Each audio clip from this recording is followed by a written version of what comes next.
June 18th, 1815. The field of Waterloo is chaos. Napoleon's Grande Armée has shattered, disintegrating into a panicked mob fleeing the cannons of the victorious Allies. Yet as twilight falls, one formation remains: 3,000 men of the Imperial Guard. They are surrounded.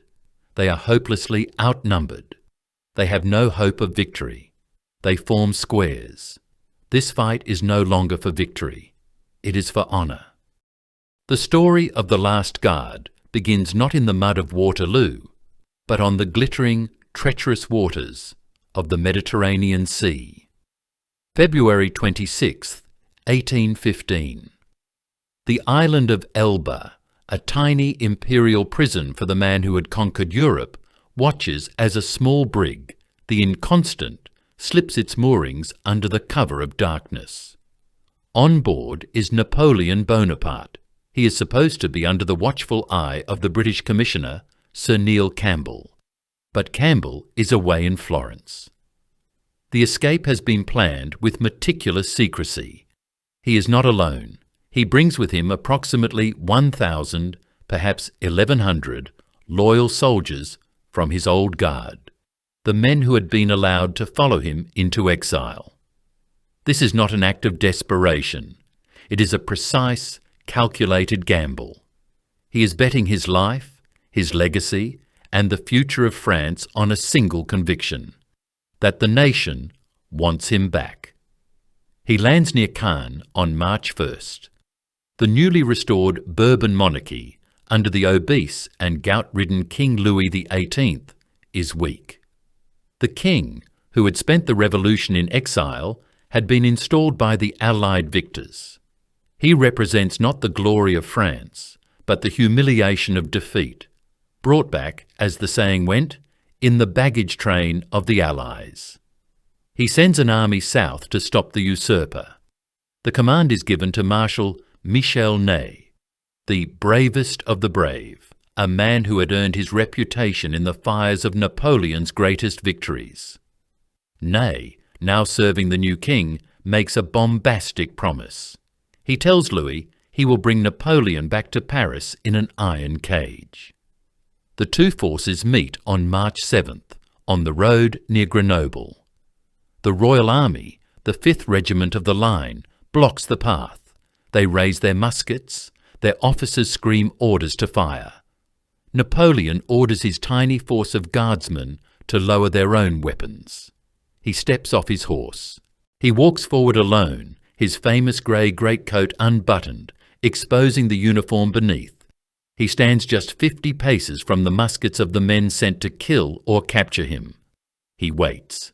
The silence is absolute, broken only by the wind. Then Napoleon's voice, that voice that had commanded 500,000 men, projects across the field. "Soldiers of the 5th, do you not recognize me? If there is one among you who would kill his emperor, here I am." For a terrible, agonizing moment, history holds its breath. An officer screams, "Fire!" but no one moves. The soldiers stand frozen, their muskets trembling. They are caught between two loyalties, their oath to a king they barely know, and their almost religious devotion to the man standing before them.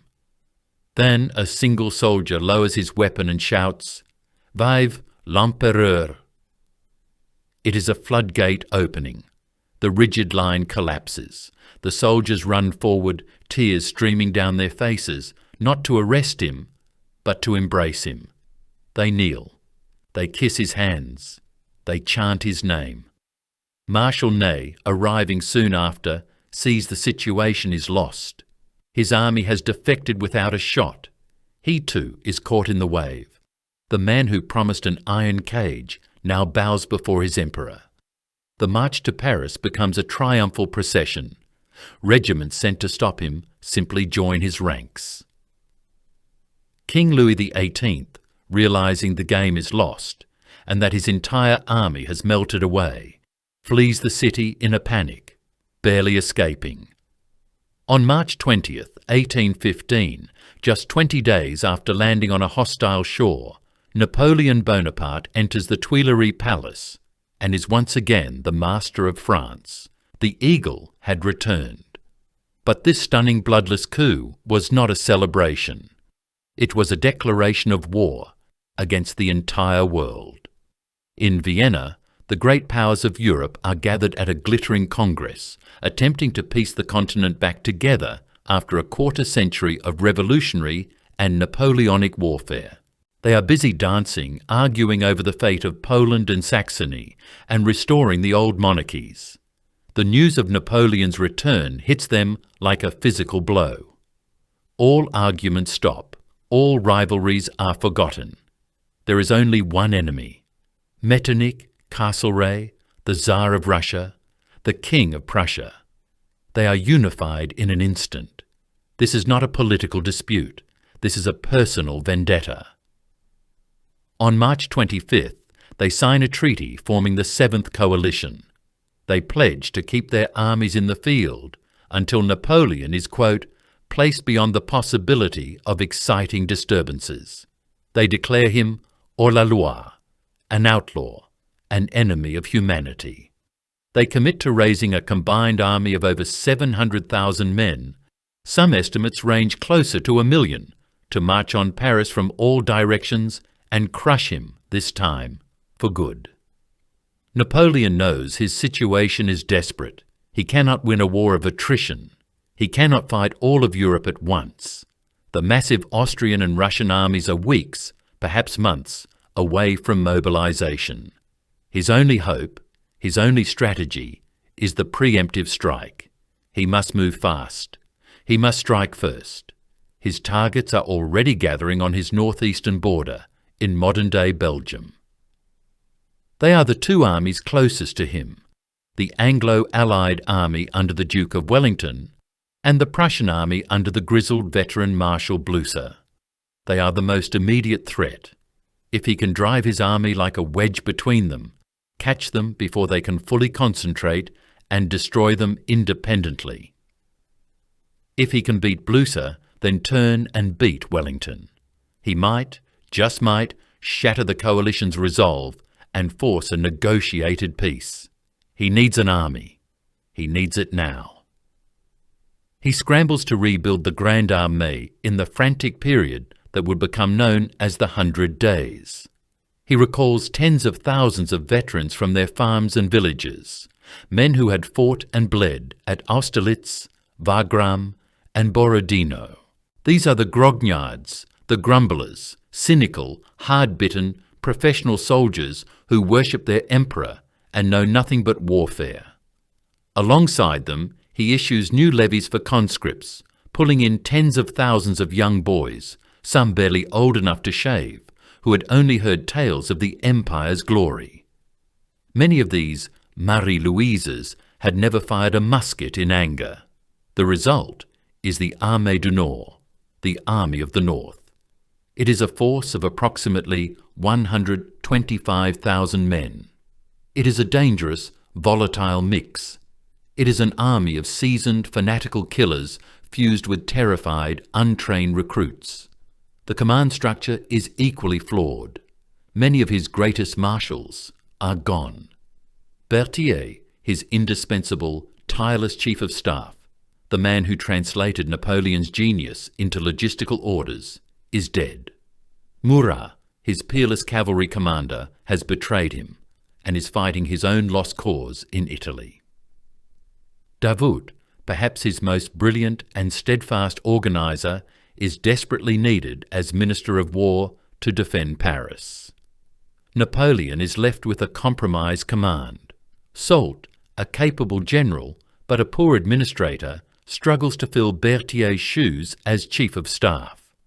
And Marshal Ney, emotionally volatile after his treason to the king, is desperate to prove his loyalty in battle. It is a flawed instrument, forged in haste and desperation.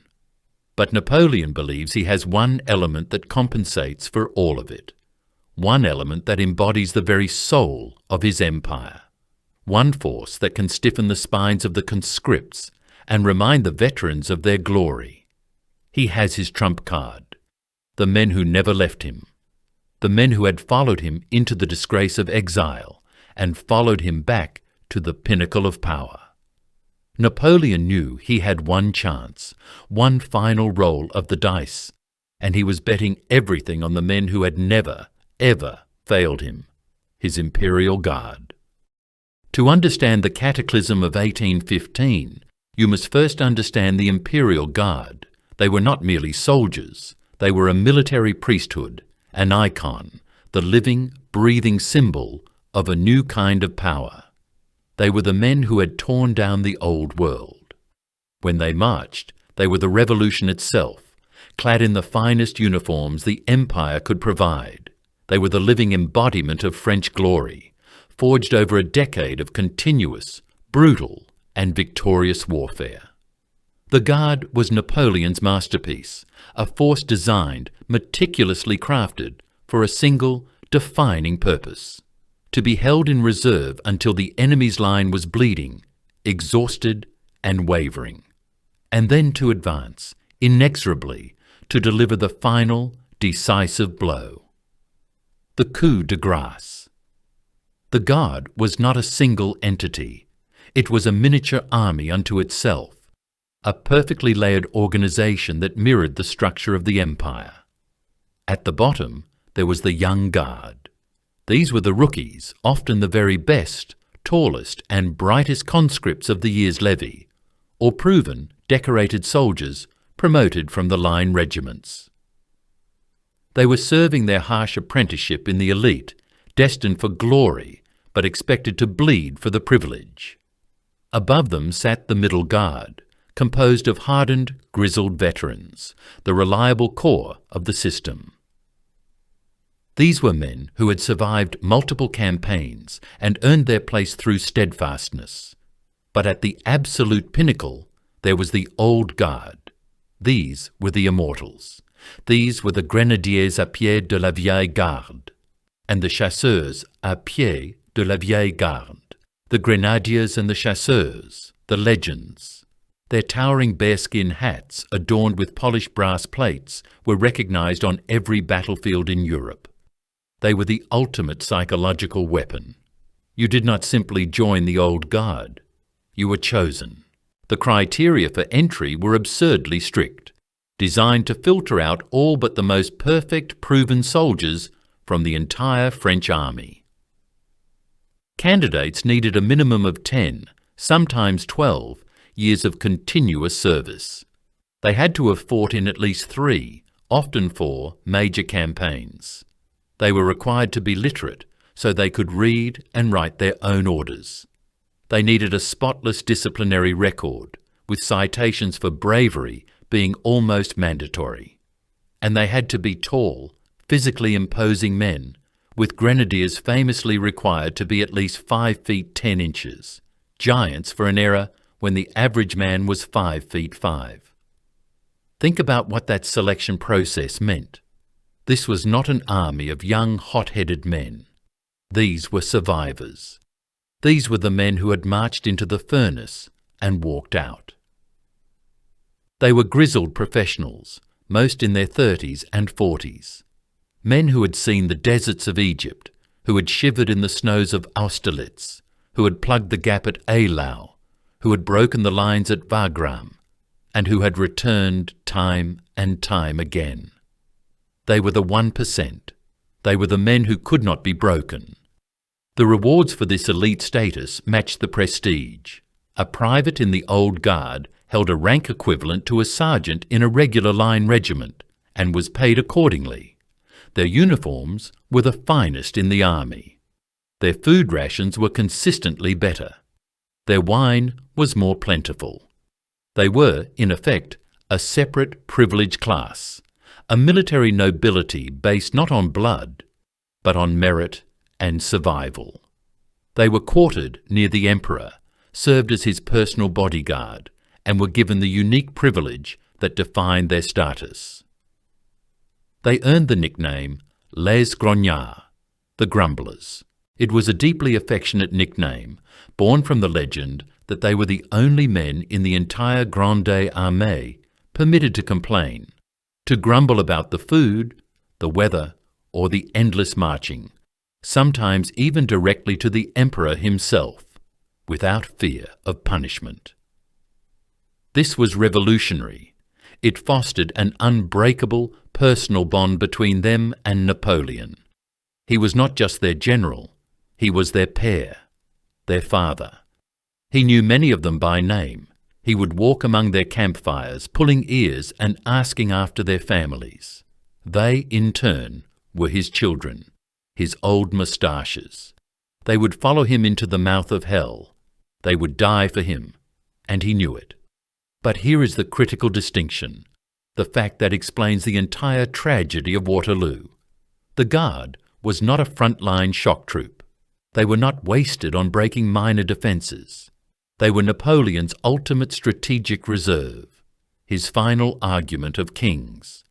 For most of a battle, they would be held far back, often sitting or standing at ease, in perfect formation, far from the chaos, the smoke, and the blood.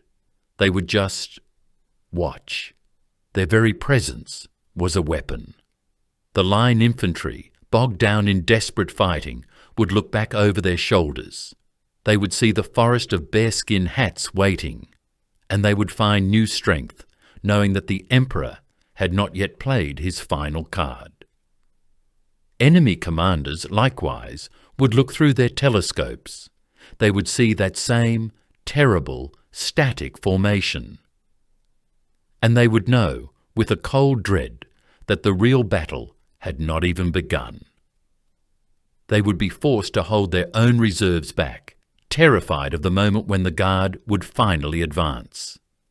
Napoleon used them with an almost agonizing reluctance. He hoarded them like a dragon hoarding gold. He knew they were irreplaceable. The most famous and perhaps most fateful example of this came in 1812 at the apocalyptic Battle of Borodino, the gateway to Moscow. The fighting was the bloodiest single day of the entire Napoleonic Wars. The French centre had stalled. The great redoubt was untaken. Napoleon's marshals, including Ney and Murat, covered in dust and blood, rode back to the emperor, begging him, pleading with him, to send in the Guard. The Russian army was wavering. They were at the breaking point. One single, decisive push from the old Guard, they argued, would annihilate them. It would end the entire campaign. Napoleon sat on his horse, pale and unwell, looking through his telescope at the carnage. He saw the opportunity. He knew they were right, and he refused. "I am 800 leagues from Paris," he famously said. "I cannot risk my last reserve." He would win the battle, but the Russian army would escape, a decision that arguably cost him the entire war. This was the Imperial Guard, a force so precious it was almost never used, a weapon saved for the one single moment when the fate of the Empire, the fate of France itself, hung in the balance. These immortals, who had been held back at Borodino to save the army, were now marching into Belgium, not as a pristine reserve, but as the desperate backbone of a force built on hope and memory. June 16th, 1815. This was the day Napoleon's final, desperate gamble would be decided. His resurrected Armée du Nord had crossed the border into Belgium with a speed that was almost supernatural, catching the Allied High Command completely off guard. The Duke of Wellington was famously at the Duchess of Richmond's glittering ball in Brussels when the news arrived, a moment of profound cinematic shock. The thunder of distant cannons was the sound of his strategic assumptions collapsing. Napoleon's plan was a masterpiece of manoeuvre, the kind of devastatingly simple, brutally effective operation he had perfected over a decade of warfare. He had achieved his first critical objective. He had driven his army of 125,000 men like a steel wedge into the hinge point between his two primary enemies. The Allied forces were separated. To his right, centred around the villages of Ligny and Saint-Amand, was Marshal Blucher. The grizzled 72-year-old warrior commanding the Prussian army of around 84,000 men. To his left, holding the vital crossroads of Quatre Bras, was the Duke of Wellington, still desperately trying to concentrate his scattered Anglo-Allied forces. Napoleon's math was simple, brutal, and elegant. He would use two distinct wings. He would hold Wellington in place with his left hand, commanded by Marshal Ney, while he, Napoleon, used his right hand and his reserve to crush Blucher. Annihilate the Prussians first, then turn with his full, concentrated force and destroy Wellington's isolated army. It was divide and conquer. It was the strategy of the central position. It was classic Napoleon. The main battle, Napoleon's battle, began at Ligny around 2:30 in the afternoon. It was not a battle of subtle manoeuvre. It was a frontal, brutal, attritional slogging match. Napoleon launched a ferocious assault against the Prussian positions, which were centred on a series of stone villages. These villages became slaughterhouses. The Prussians held their ground with a stubborn, desperate courage that bordered on fanaticism. Blucher, the old hussar, fought like a man possessed, personally leading cavalry charges against the French infantry, risking his own life time and time again. The fighting was village to village, street to street, hand to hand. The air was thick with the black smoke of powder and burning thatch. For hours the battle was a meat grinder, but Napoleon, a master of artillery, massed his guns and pounded the Prussian centre relentlessly.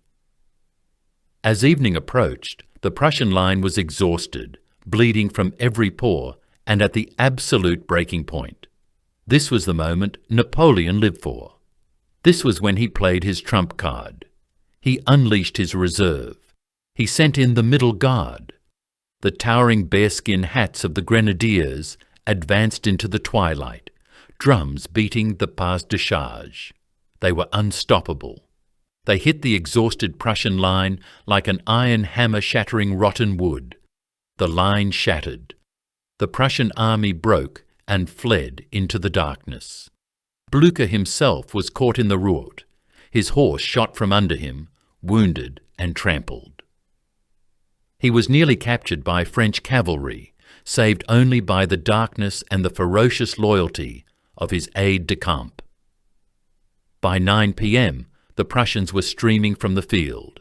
It was a victory, a clear, tactical victory for Napoleon. He had broken Blucher. But the plan had two parts. The victory at Ligny was only half of the equation. While Napoleon was crushing the Prussians, Marshal Ney, the bravest of the brave, was supposed to be doing the exact same thing to Wellington at the vital crossroads of Quatre Bras, just a few miles to the west. Ney's orders were clear.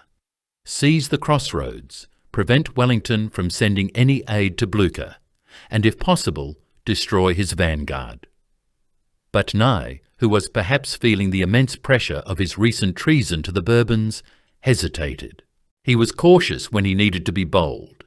He delayed his main assault until the afternoon. By then, Wellington had arrived and was frantically feeding more and more troops into the fight. First, the Dutch-Belgians under the Prince of Orange, then Picton's elite British infantry division, then the Duke of Brunswick's corps. The battle for Quatre Bras became a desperate, confused slugfest in fields of rye so tall, some over 6 feet, that soldiers couldn't see the enemy formations until they were 20 or 30 yards away.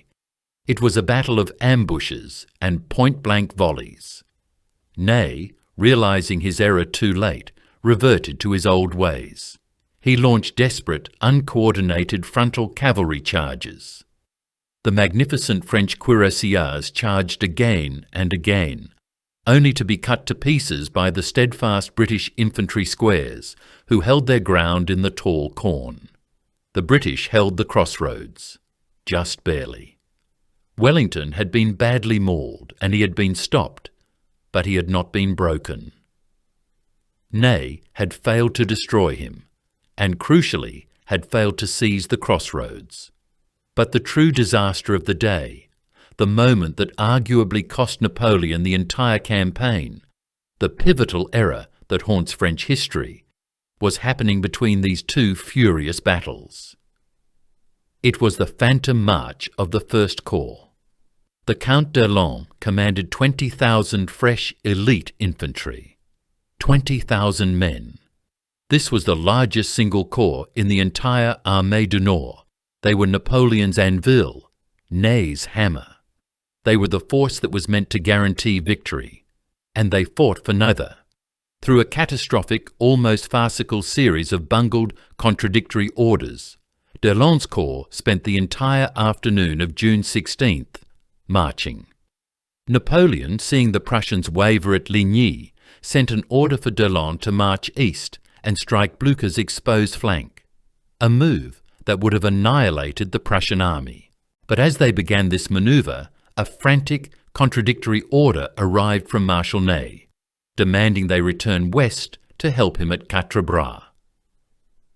d'Erlon, caught between two masters, chose to obey his direct superior, Ney. He turned his entire corps around. Then another order came from Napoleon, then another from Ney. The result was pure chaos. 20,000 men, the decisive reserve of the entire campaign, spent all day, marching back and forth on hot, dusty roads, listening to the thunder of cannons from two separate battles, without firing a single shot in either. The consequence of this failure was immediate and total. Napoleon had beaten Blücher at Ligny, yes, but because d'Erlon's corps never arrived, he had not destroyed him. The Prussian army was routed, but it was not annihilated. Their command structure was intact. Their will to fight was unbroken. And this is where the campaign was truly lost. Napoleon assumed, reasonably, that the defeated Prussians would do the sensible thing. Retreat east, back towards their homes, their reinforcements, and their supply lines on the Rhine. He detached 33,000 men, a third of his remaining army, under Marshal Grouchy, on what would become a wild goose chase to pursue them in that direction. He was wrong. The Prussians, in the darkness, made the single most important strategic decision of the entire war. Blücher, despite his severe wounds and his brilliant methodical chief of staff, Gneisenau, made a pact. They would not abandon Wellington. They ignored their own supply lines. They ignored the route home. They ignored military doctrine. They ordered their broken, bleeding and demoralized army to retreat north, parallel to Wellington, towards the village of Wavre. They were determined against all odds to join the British, to fight one more battle together. Napoleon did not know this. He thought the Prussians were gone, scattered to the winds. Wellington, however, did know. He had received a guarantee from Blücher. If Wellington would stand and fight, the Prussians would march to his aid.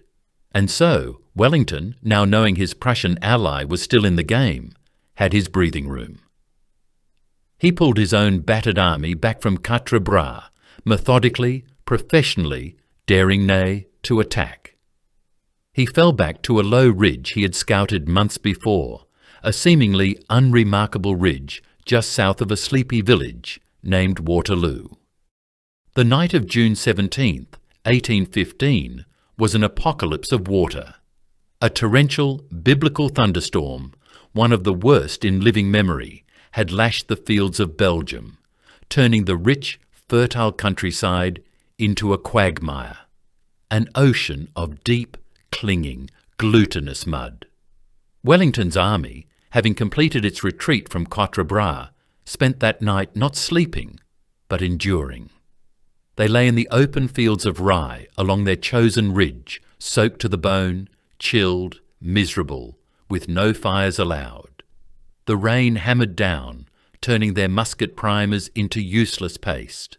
Men tried desperately to shield the locks of their flintlocks with their coats or blankets, knowing their lives might depend on that single, dry spark in the morning.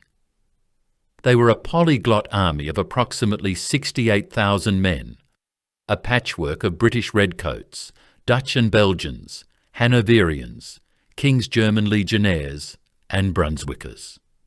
Many had never fought together, and some Wellington deeply distrusted. Yet the Duke himself was calm. He was on ground he had chosen. He had scouted this position months, perhaps even a year before. He knew every fold in the terrain, every hedge, every ditch, every farm. He famously told his staff, "I know my ground." This was not just a ridge, it was a killing field of his own design. His entire strategy rested on a simple, devastatingly effective, and quintessentially Wellingtonian tactic, the reverse slope.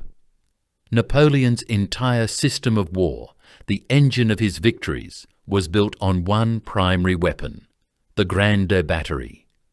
He would mass 100, sometimes 150, cannons and pound his enemy's infantry line for an hour, 2 hours, blasting huge bloody gaps in it, demoralizing the survivors, turning brave men into shattered wrecks.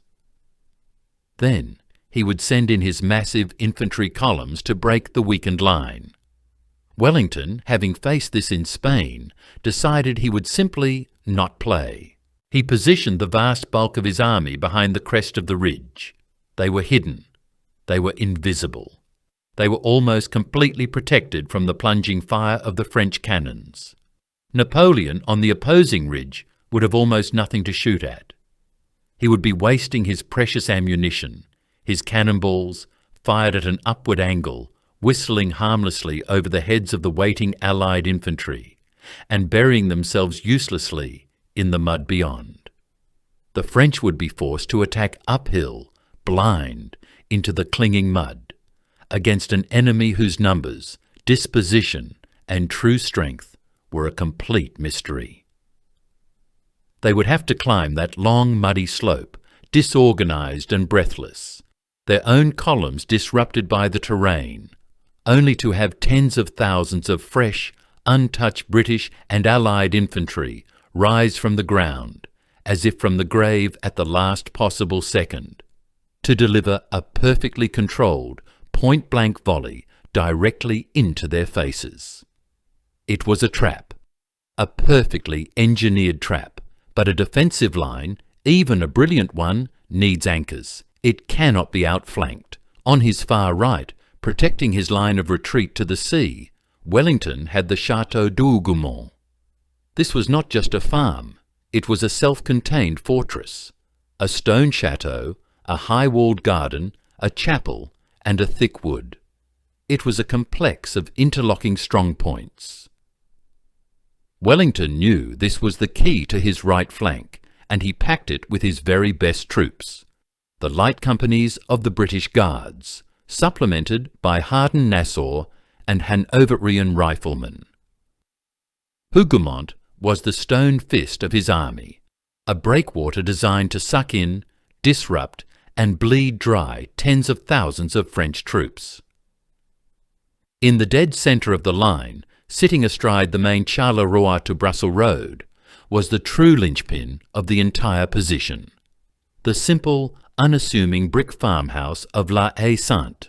It was smaller than Hougomont, less formidable, but its position was arguably more critical. If La Haye-Sainte fell, Wellington's centre was compromised, potentially broken.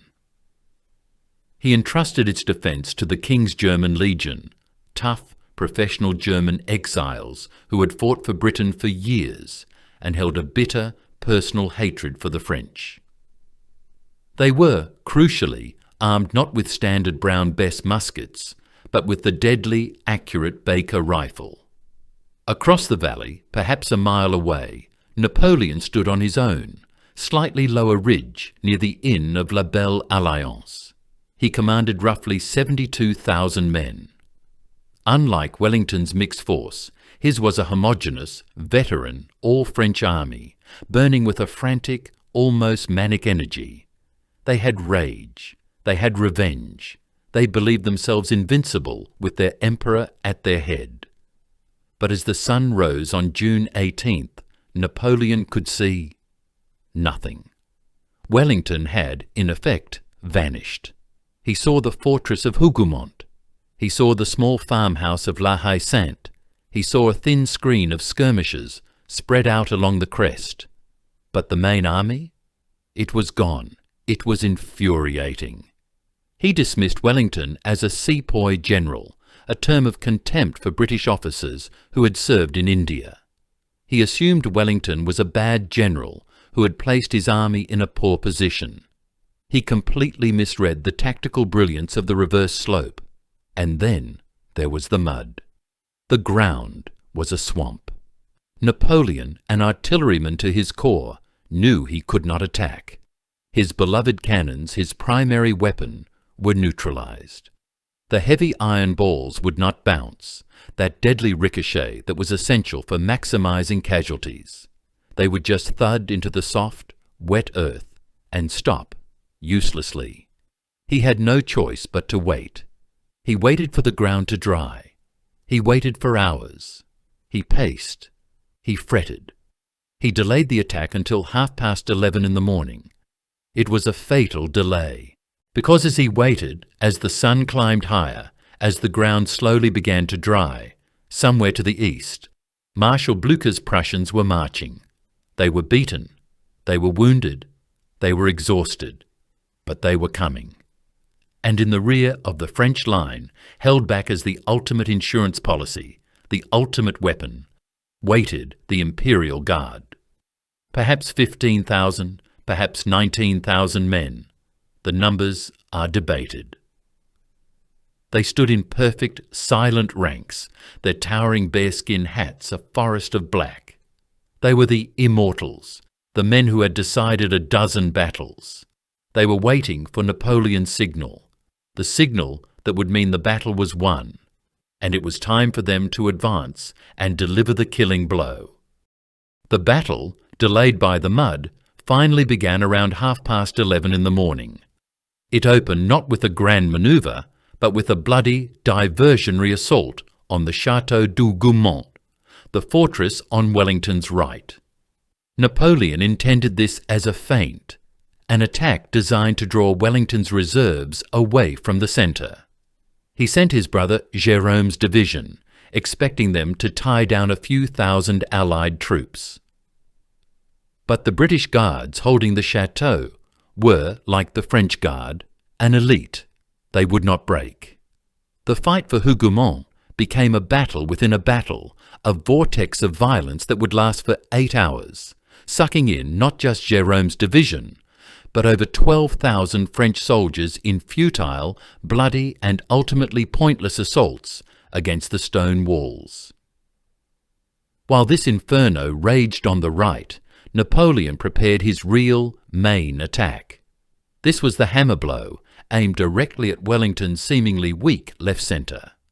This was the task given to the Count d'Erlon and his First Corps. 16,000 men, fresh, organised into 4 massive divisions. It was an awesome display of power. But the attack was flawed from the start, tactically rigid and vulnerable. As these dense columns crested the ridge, they were met by Picton's 5,000 British and Allied infantry, who had been lying hidden on the reverse slope. The British rose as one, delivered a devastating volley at point-blank range, and charged with the bayonet. The fight was savage. But the French columns were too dense, their momentum too great. They were breaking through. Wellington's left was beginning to crumble. Lord Uxbridge, Wellington's cavalry commander, saw the crisis. He unleashed his heavy cavalry. 2 full brigades. The Household Brigade, with their glittering cuirasses, and the Union Brigade, famously including the Scots Greys. With a roar of Scotland forever, 2,500 British heavy cavalry smashed into the flank of d'Erlon's plodding columns. The effect was not a battle, it was a demolition. The infantry, caught in their unwieldy formations, had no defence. They were routed, stampeded, cut down. The charge shattered all 4 of D'Erlon's divisions in perhaps 20 minutes, capturing 2 French eagles and thousands of prisoners. It was a stunning success, but it turned, as British cavalry charges often did, into disaster. The British horsemen, drunk on victory, lost all discipline. They galloped past the French lines, past the Grande battery, all the way to the French ridge, where they were met, exhausted and disorganised, by Napoleon's fresh lancer and cuirassier countercharge. The Union Brigade was annihilated. The Household Brigade was savaged. Uxbridge had broken Napoleon's main infantry attack, but in doing so, he had effectively destroyed his own heavy cavalry. The battle was far from over. Marshal Ney, commanding the French centre, now made the second critical error of the day. Gazing through the smoke, he saw wagons and wounded men moving to the rear of Wellington's line. He mistook this reorganisation for a general retreat. He believed Wellington was breaking. Without consulting the Emperor, Ney, the bravest of the brave, decided to finish the job. He did what he knew best. He charged. He gathered 5,000 heavy cavalry, the elite cuirassiers, and led them in a thunderous assault up the slope, straight towards the Allied centre. But Wellington's army was not retreating. The order, "Prepare to receive cavalry," rang out. 20 British and Allied battalions, perhaps 15,000 men, formed infantry squares. These were living fortresses, hedgehogs of bayonets.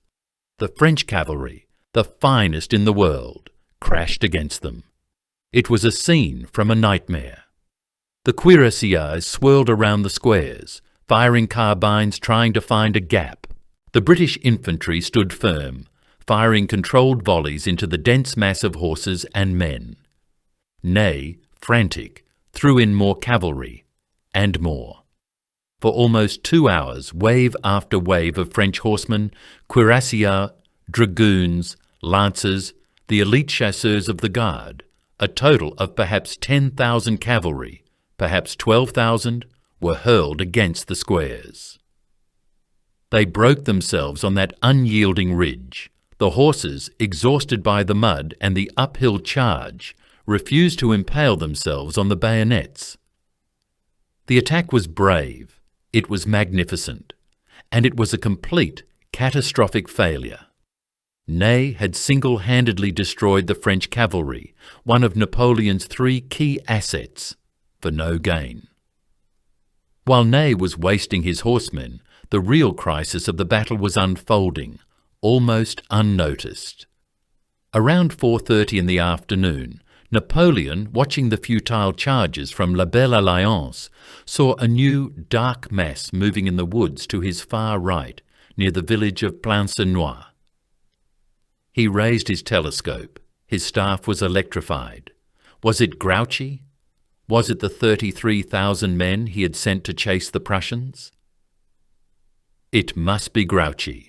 A messenger was captured, a Prussian. He was brought to the Emperor. The message was from Marshal Blucher. The entire Prussian Fourth Corps was arriving on the field. It was not Grouchy. It was doom. Napoleon's right flank was about to collapse. His line of retreat was threatened. He was now fighting 2 armies. At almost the exact same moment, the fight for the central farmhouse of La Haye-Sainte reached its agonizing climax. The King's German Legion, the 400 riflemen defending it, had been fighting for 6 hours. They were heroes, but they had run out of ammunition. A desperate messenger, sent back for more, was killed. No resupply came. The French, finally realizing the defenders were out of bullets, brought up axes and stormed the gates. The Germans fought with bayonets and rifle butts. It was a massacre. By 6 in the evening, La Haye-Sainte had fallen. This was the breaking point. The French had punched a hole in the absolute centre of Wellington's line. They dragged cannons up to the farmhouse, less than 100 yards from Wellington's remaining infantry. They began firing canister shot, point-blank shotgun blasts, ripping horrific gaps in the Allied line. Wellington's centre was disintegrating. His divisions were reduced to handfuls of men. He was seen riding into the squares, steadying the men himself, his face grim. He famously said, "Night or Blucher must come." The line was broken. The Prussians were arriving. The battle had reached its absolute crisis. Napoleon had to plug the hole on his right flank and exploit the hole in Wellington's centre, both at the same time. He turned to his final reserve.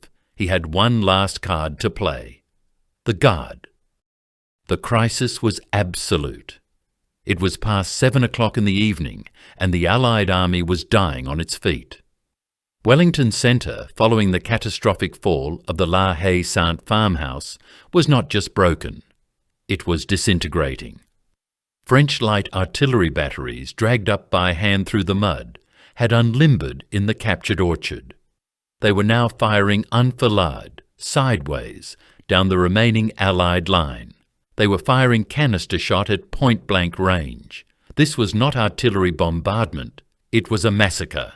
Each blast was a giant shotgun, scything through the packed squares of Allied infantry. Entire files of British and German soldiers were being blown apart, ripped to shreds, with every discharge. Battalions that had numbered 600 men were reduced to 80 or 90. The line was held together by little more than willpower and the Duke of Wellington's personal presence. He rode endlessly behind his shrinking squares, his face a grim mask, offering quiet encouragement. "Hold firm, lads, hold firm." He knew he was moments from total defeat. He famously muttered to his staff, "Night or Blucher must come." But Napoleon too was in crisis. He faced his own apocalypse. On his far right flank, the battle for the village of Plancenoit had become a vortex of death. Marshal Blucher was not a man to be trifled with. His Prussian Fourth Corps, 30,000 strong, was slamming into Napoleon's line of retreat. Plancenoit was the back door to the French army. If it fell, the entire Armée du Nord would be trapped, encircled, annihilated. Napoleon was being crushed between two armies. He had to plug the Prussian breach and shatter Wellington's centre. Both, now. He turned to the men who had been waiting all day, the men who had never failed him. He turned to the Imperial Guard, but he could not commit them all. This was the agony of his situation. He had always held the Guard as one single, ultimate weapon, a holy relic of war. Now he was forced to break it. He had perhaps 14 battalions of Middle and Old Guard left as his final reserve. He could not use them all on Wellington while the Prussians were at his back. He made the agonizing call. He detached the young Guard, perhaps 4,000, 5,000 men under General Morand. Their orders were simple: take back Plancenoit, hold it, die there. They went not with the pomp of the main attack, but with a grim street-fighting fury. For the next hour, Plancenoit became a separate war, a swirling hell of bayonet combat in gardens, churchyards, and burning houses. The young Guard fought with the desperation of men who knew they were sacrificing themselves. They were buying their emperor just 60 more minutes. This left Napoleon with his final, most precious asset, the Immortals. He reviewed his old moustaches, the men with golden earrings from the Egyptian campaign, the men with scars from Austerlitz. He made his last, terrible selection. He kept the true Old Guard, the 1st Grenadiers and 1st Chasseurs, the grognards of the grognards, back. They were his final shield, his personal bodyguard. They would not be risked. He would commit the younger veterans of the Middle Guard, the 3rd and 4th Grenadiers, the 3rd and 4th Chasseurs. The numbers are debated by historians to this day. It was not the whole Guard. It was not 10,000 men. It was perhaps 8 battalions, maybe 9. Some sources argue as few as 5, perhaps 6,000 men. It was not enough. It would have to be. This was not a standard military manoeuvre. This was a piece of high theatre. Napoleon's last performance. He rode down from his position at La Belle Alliance, halfway down the slope. He moved in front of these men, his grognards, his grumblers. He did not give a long speech. He did not need to. They were beyond speeches. He simply pointed his sword toward the ridge of Mont Saint-Jean. He pointed towards the burning, captured farmhouse of La Haye-Sainte.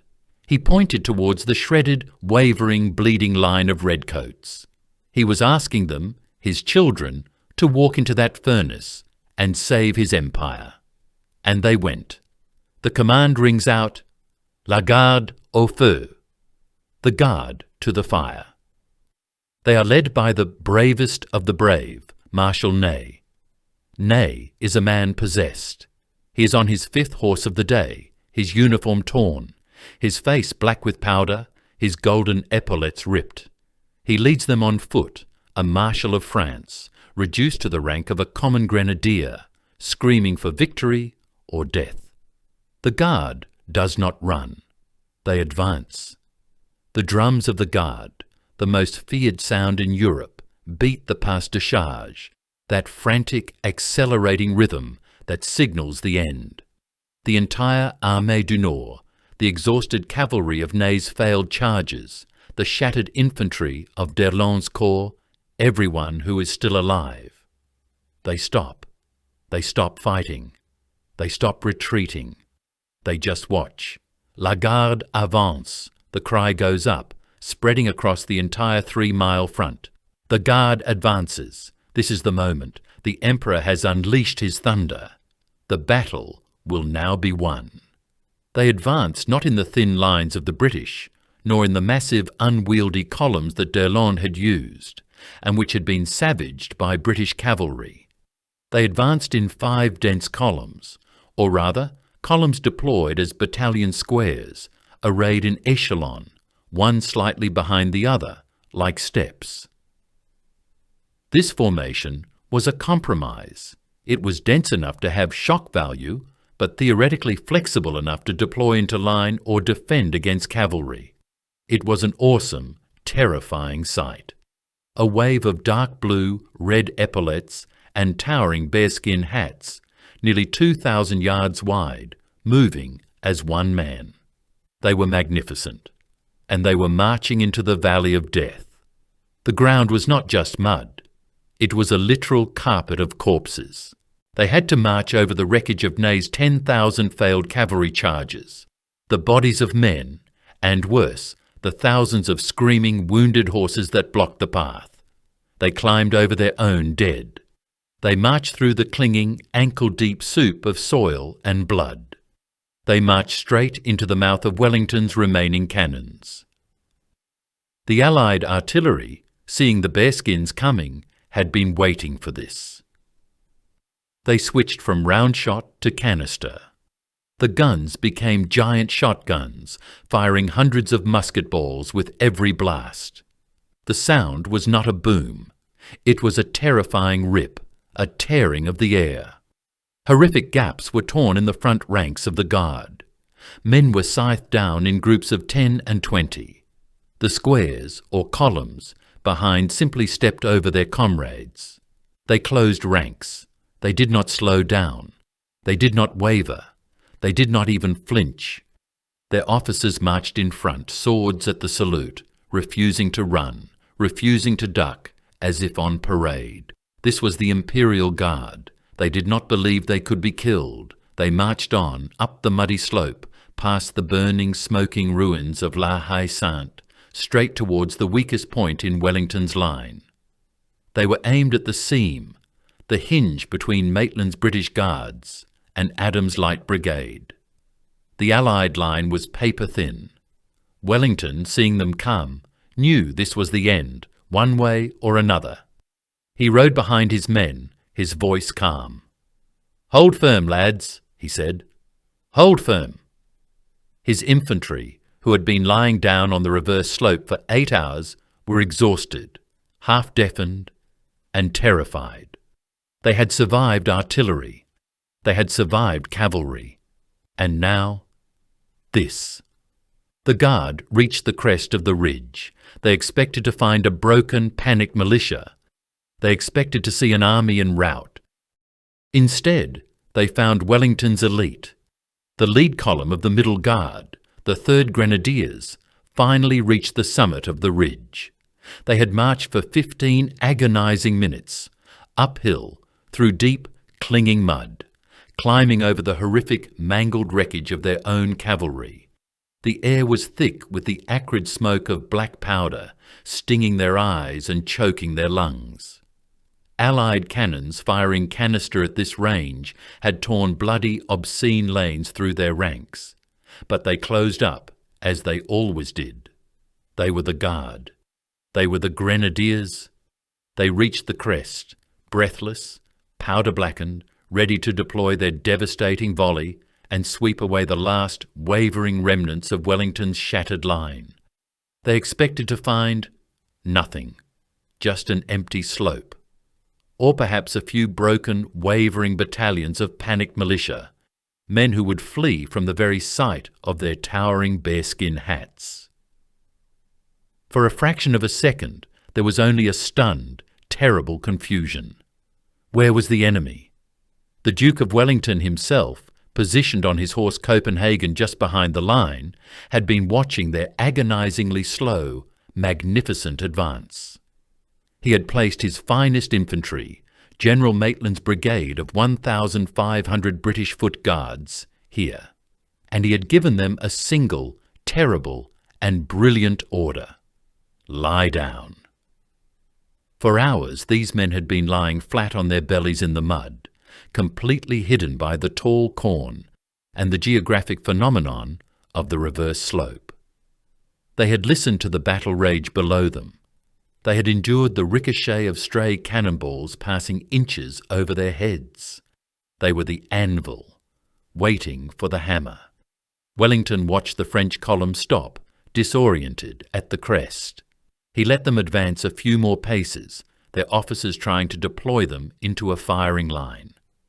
He waited, letting them come on, until they were perhaps 30, maybe only 20, yards away. A distance at which you could not miss, a distance at which you could see the whites of their eyes. He rose in his stirrups, his face a mask of iron, and gave the most famous, devastating order of his career, his voice cutting through the din. "Now, Maitland, now's your time." At his command, 1,500 British Foot Guards stood up as one man. It was as if the earth itself had sprouted a solid, immovable wall of red. The French Guard, the most feared infantry in the world, had walked, blind, into a point-blank ambush. There was no time to deploy. There was no time to think. There was only time to die. The British Guards did not even aim. They simply levelled their brown bess muskets, 4 ranks deep, a forest of steel. The front rank fired, a deafening, rolling, simultaneous crash of musketry, a sheet of white-hot flame erupted in the faces of the French veterans. The range was so close it was later described by survivors as muzzle to chest. The lead ranks of the 3rd Grenadiers simply evaporated. They were not just killed, they were annihilated, blown backwards off their feet by the sheer, crushing physical weight of over 1,000 lead balls. The column shuddered, visibly recoiled as if struck by a giant fist. It stopped. This had never happened before. These were men who had never known defeat, who had never conceived of stopping. They were the Guard. Their officers, screaming in the din, tried frantically to deploy from their dense column into a firing line. It was a manoeuvre that is difficult on a pristine parade ground and utterly impossible to execute while survivors are staggering back and your comrades are being torn apart by a continuous, disciplined, rolling fire. The British were reloading, firing by platoons. It was a machine. The French, for the first time in their glorious history, hesitated. Their own return fire was ragged, panicked, aimed high over the heads of the redcoats. Wellington saw the hesitation. He saw the column stall, a dense, terrified mass. He gave his second, decisive command, roaring over the din, "Up guards and at 'em!" The British line did not just stand and fire. They advanced. They surged forward with the bayonet, letting out a deep, guttural, terrifying cheer. This was the final, unthinkable violation of the rules of war. You do not charge the Imperial Guard. The Imperial Guard charges you. But Maitland's men, smelling blood, slammed into the half-formed, wavering French column. The 3rd Grenadiers, the legends of Austerlitz, the victors of Wagram, the survivors of Russia, held for a moment. They were the best in the world. They fought with bayonets and musket butts. Their officers died at the front. But they were confused, outnumbered at the point of contact, and psychologically shattered. They began to fall back, slowly at first, with dignity, still trying to fire. Then faster. They were retreating.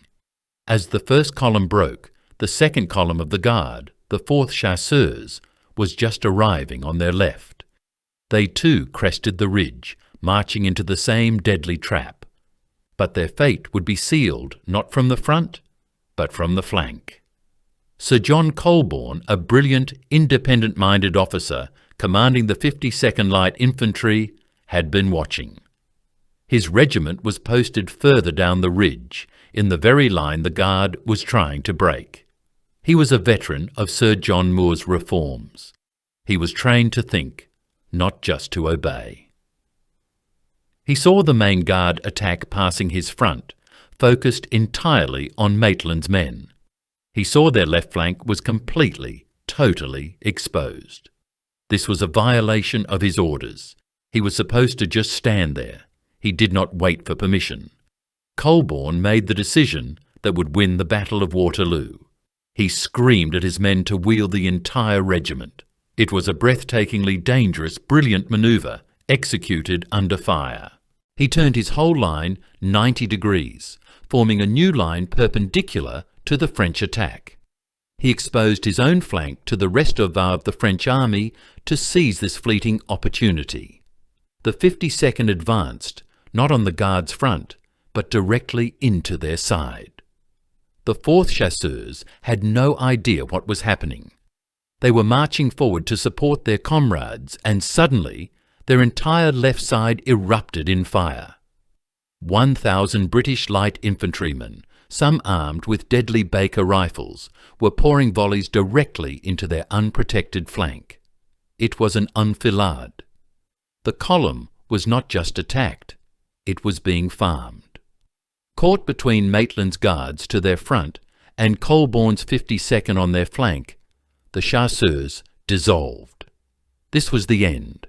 The Immortals, the men who could not be beaten, were broken. They were running.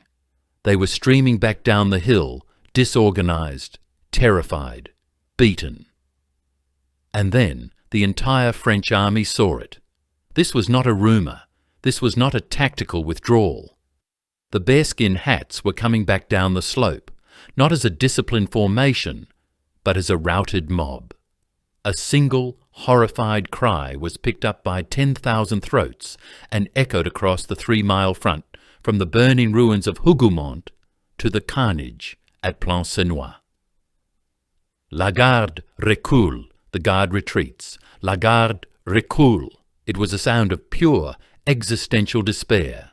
It was the sound of an empire dying. If the Guard was running, what hope was there? The psychological dam that had held the French army together for 8 brutal hours finally burst. The entire line dissolved. It was no longer an army.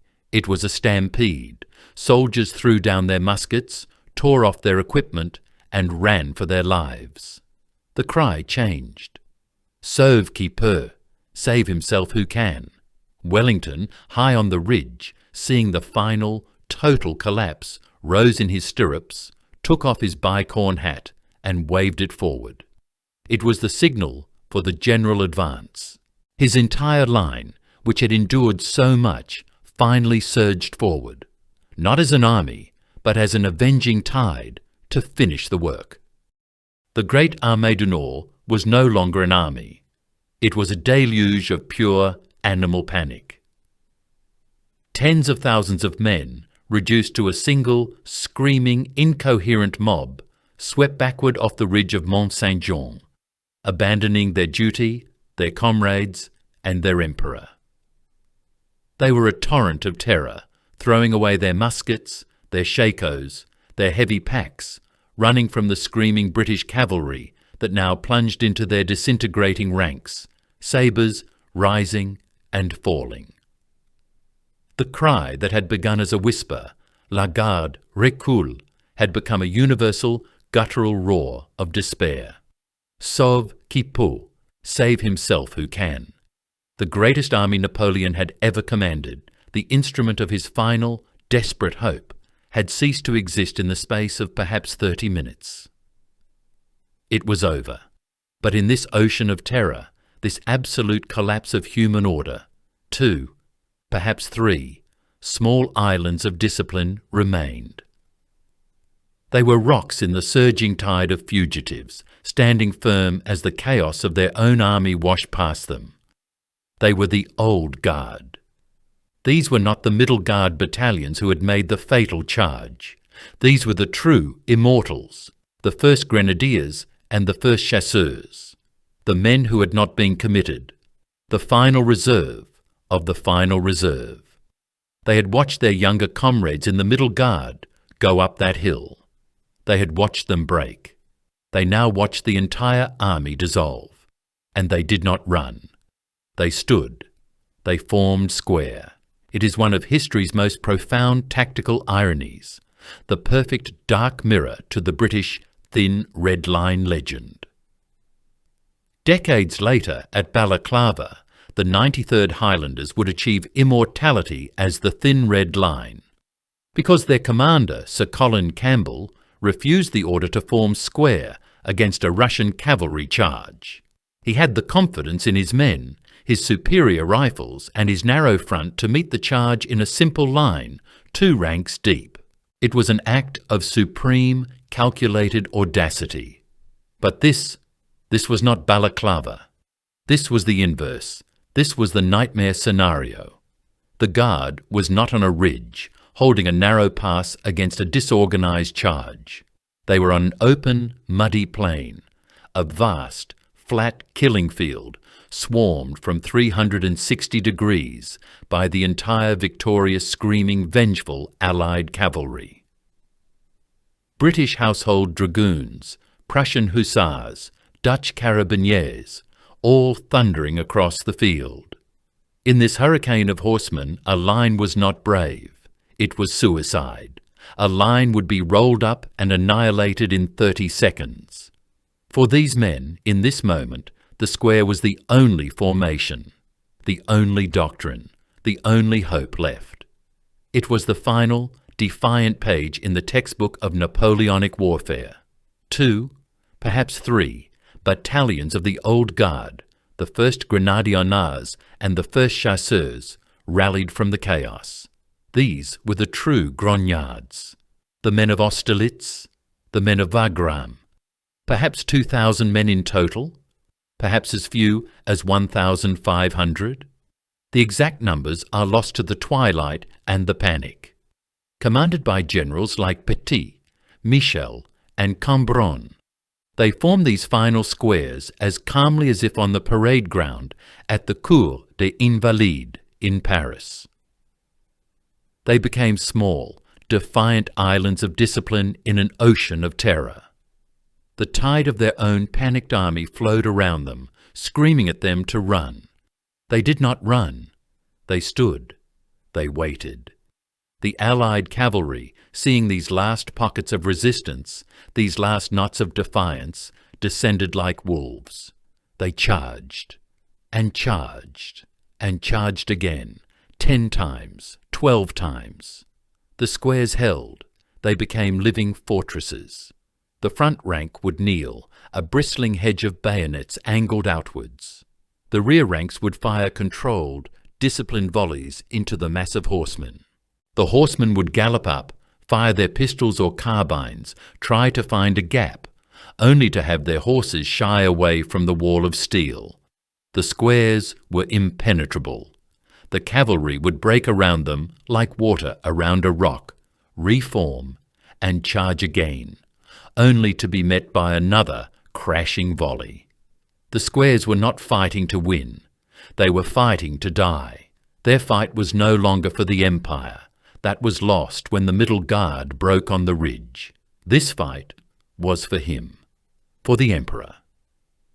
Napoleon himself, pale, stunned, his face blank with the shock of final defeat, was briefly sheltered inside one of these squares.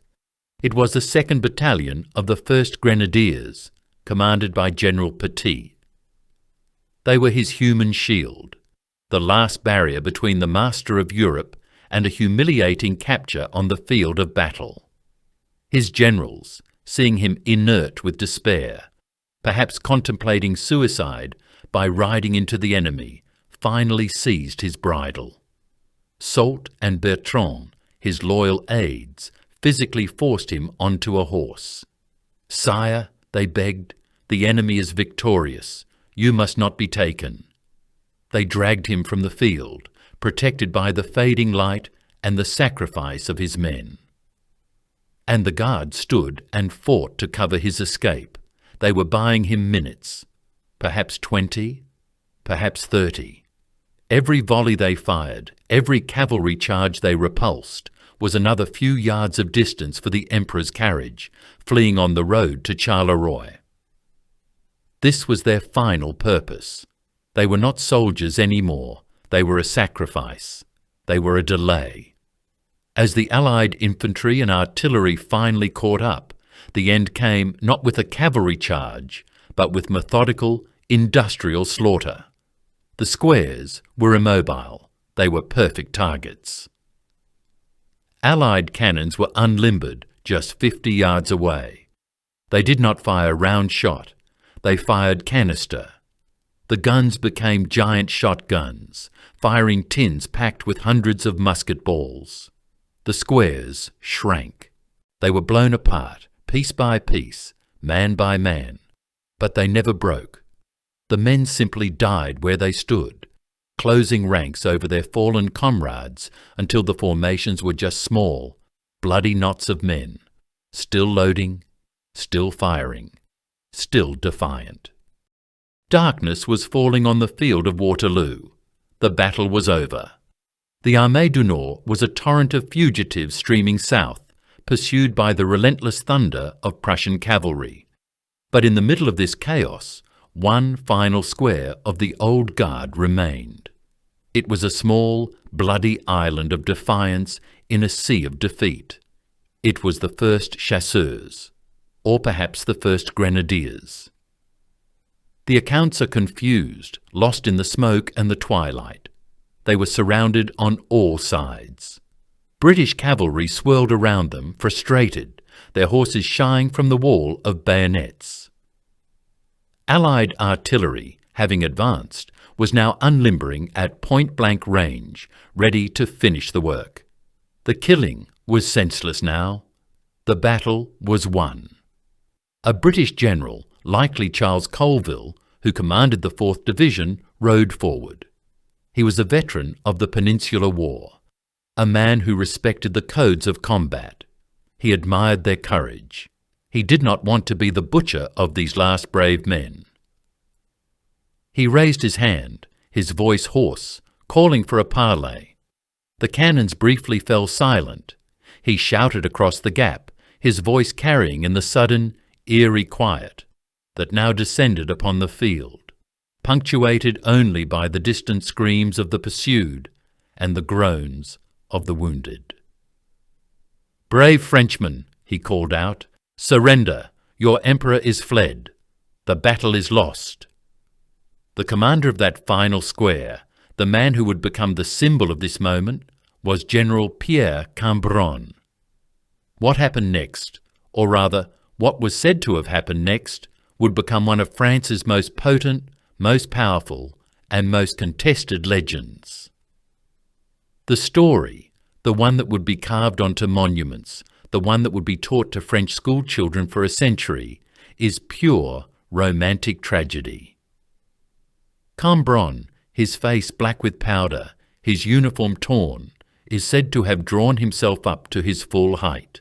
He looked at the British general who offered him his life, who offered him the simple, rational choice of survival. And he gave the most famous reply in French military history. "La garde meurt, mais ne se rend pas." The guard dies, but it does not surrender. It is perfect. It is heroic. It is the defiant, aristocratic cry of an empire breathing its last, a final, noble gesture of defiance from men who chose honour over life. It was the epitaph Napoleon himself would have wished for.